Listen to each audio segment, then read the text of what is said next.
Hello neighbors, it's Brad here at Etrailer, and today we're taking a look and installing the Etrailer trailer hitch receiver on a 2022 Mazda CX-9. Now this is what your hitch is going to look like when it's installed on your CX-9, and the great part is it is a hidden cross tube, and that means that the majority of the hitch is going to be hidden by the rear fascia, so all that's left visible is going to be the 2-inch receiver tube opening, so you get all the function and also a clean look. Now, being a 2-inch by 2-inch receiver tube opening means that you're going to have plenty of options available when it comes to ball mounts, bike racks, or cargo carriers, as this is kind of the standard size. Now, all of your accessories are going to stay in place with a 5/8 pin and clip, which is not included with the hitch. A lot of your accessories will come with one when you purchase those. If you want to pick up a locking version, we have those available here at Etrailer, and that's really nice. You can load your accessories up, lock it in place, and know that it's going to stay on the vehicle and not walk away in the hands of someone else. Now, if you plan on towing, you have a plate-style safety chain loop to hook up your standard S hook, nice and easy, or even a clevis hook is going to go on here very easy as well. Now, it's important to adhere to the weight capacities of the hitch, and this one's rated fairly well. You have a gross trailer weight rating of 4,000 pounds, which is going to be the weight of the trailer plus the accessories loaded onto it. You also have a tongue weight rating of 600 pounds, which is going to be the downward pressure that's put on the inside of the receiver tube opening. So that's going to be a lot of your cargo carriers or bike racks. And with that weight capacity, you're going to be able to load up a 4-bike rack with no problems and not really have to worry too much about overloading that. Now, this can be used with a weight distribution hitch. Those numbers are going to stay the same. Now, before towing, you do want to check the vehicle's owner's manual to see what it's capable of towing, and then compare that with the hitch as well as any of your components that you're hooking up to this, and that way you're not overloading any of them while towing, so you stay safe.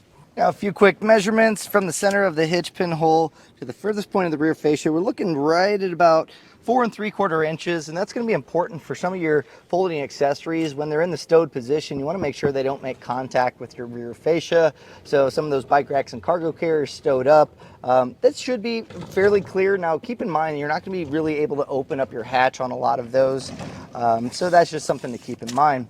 Now, as far as ground clearance here, we're looking at about 14.5 inches, and that's going to be really important when choosing a ball mount. Now, as far as installation goes, this is actually a fairly easy one. You will have to remove a small panel that you won't be reinstalling. That's just going to make clearance for the hitch once it's kind of hanging down there. And your muffler is going to have to come down, so you'll be removing those exhaust isolators, which isn't too hard to do on this vehicle. Other than that, you might want an extra set of hands to be able to raise the hitch up, but it's a pretty easy install. You could probably get this done in about 30, maybe an hour at most. So I'm gonna walk you through all those steps to make sure you get yours installed. We're going to begin our installation on the lower portion of our fascia, where there's a small panel that we'll need to remove, and this is not going to be going back up because once the hitch is in place, there's not going to be a clearance for this. To remove it, there's going to be a series of plastic push pins that we're going to go ahead and pop off. And to get these removed, you can use a flathead screwdriver. There's a little notch there. Just kind of pry in there, and if you need to do a twisting motion, that should help get this popped out. So go ahead, there's 4 of these. You're going to want to take those out. Now, another helpful tool is going to be a trim panel tool, and these really come in handy for prying these out. But either method is going to work to get these removed. Now, there is a clip here that attaches it to a bracket that's up there. We're going to be removing the bracket as well. So to get this to separate, there's a little tab here. You can kind of just push in, and we should be able to get this to pop off. You can see the tab on this back side here, and once I get this pried off, I'll show you. So this is what it looks like, and you can reach up here with a flathead and just pry that off, or you can even use your fingers to gain access to that. Now, the bracket that we've removed those plastic clips from, if you kind of go up, you'll see a 10mm screw. We'll go ahead and get those removed.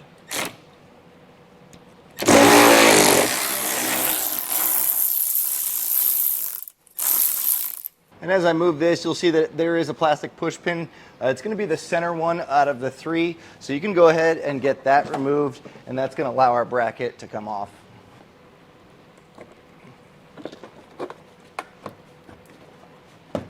There's also a clip up top on our bracket, so we'll go ahead and get that popped off.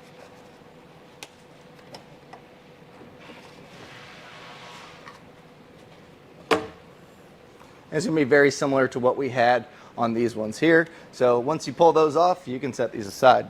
Next, we'll go ahead and remove our exhaust isolators, and this is going to give us access to be able to pass our hitch up to get it where we need to mount it up on the frame. And if you've never removed these before, a pry bar helps a lot here to get leverage.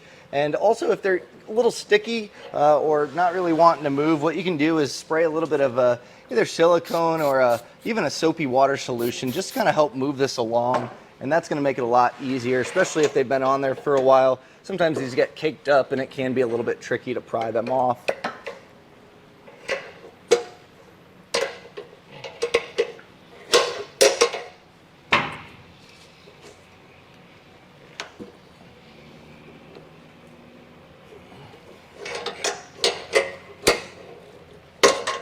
Now there's also going to be two more isolators that we need to remove, and those are going to be kind of tucked on the back side of the muffler, but we do need to support our exhaust because there's no isolators pretty much all the way down to where our catalytic converter is, so we don't want the exhaust just hanging. It might cause damage. So I'm using a cam buckle strap here because I'm on a lift, but you can use a box or just a block of wood. Make sure it's just not free hanging down. So we'll go ahead and get these two popped off as well.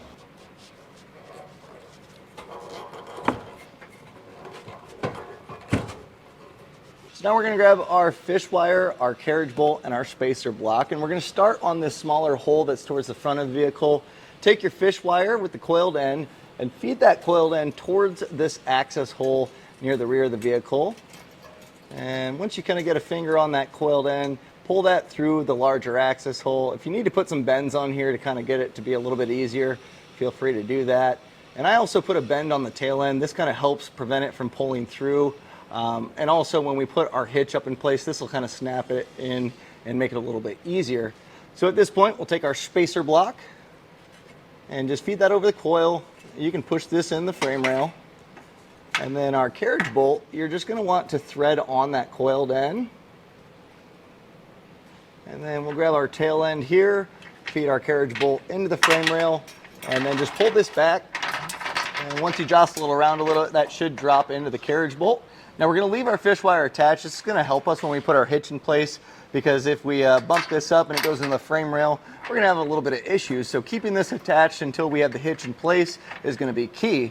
Now we have this one in place. Now we need to do a reverse fish wire technique on the access hole. So I'll show you that. Now this is pretty easy. The reverse fish wire, we're basically just feeding this up in the hole. So take your spacer block and just feed that over the coil, and you can hold that in place, and then you can coil your carriage bolt onto that.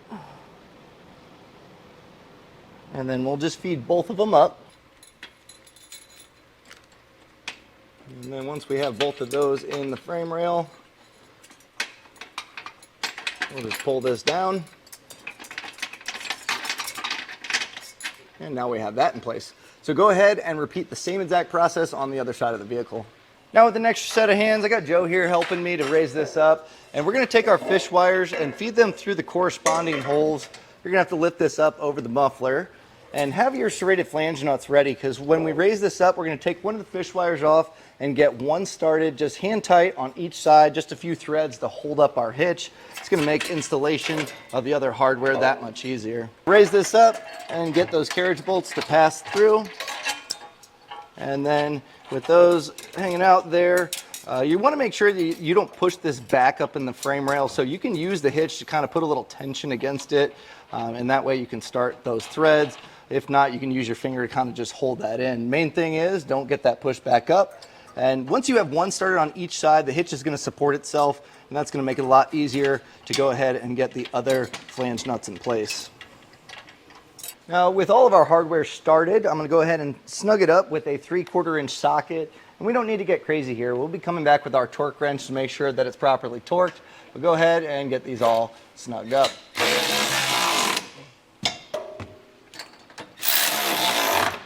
So with everything snugged down, now we're going to come back with that same 3/4 inch socket. And I have a 1/2 inch torque wrench that we're using. Torque settings are going to be found in the instruction manual. Now if you need a torque wrench, we have these available here at Etrailer. You can generally rent them at an auto parts store. And this is going to be important because it's going to make sure that it's going to be tight enough for the lifespan of the hitch, but also not too tight, putting stress on those carriage bolts. So go through and get these all torqued down. And with our hardware all torqued down properly, we can go ahead and get our muffler put back in the isolators. You can also go ahead and remove whatever you had supporting your exhaust. And now with our muffler back up, all that's left to do is load up whatever accessory you want in the hitch and then hit the road. And that was a look and installation of the Etrailer trailer hitch receiver on a 2022 Mazda CX-9.